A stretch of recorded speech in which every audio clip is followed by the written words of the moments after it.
ધંધુકાથી સમાચાર મળી રહ્યા છે। અમદાવાદ ગ્રામ્ય એસપીએ ધંધુકા પોલીસ મથક ખાતે લોક દરબાર યોજ્યો। લોકોને રમઝાન અને હોળીની શુભકામનાઓ પાઠવી।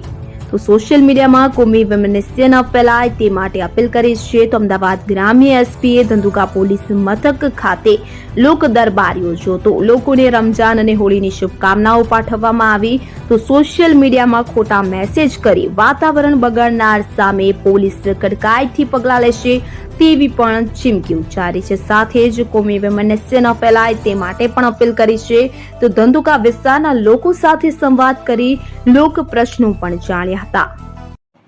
હું ગુજરાત પોલીસ વતી અને અમદાવાદ રૂરલ પોલીસ વતી તમામ માણસોથી અપીલ કરું છું કે કોઈ પણ પ્રકારનો સોશિયલ મીડિયા ઉપર જે ધાર્મિક વૈમનસ્ય ફેલાતો યા કોઈ અફવા ફેલાવતો વિડીયો વાયરલ ના કરવો જોઈએ। એને આધારે અમે કડકથી કડક કાર્યવાહી કરીશ।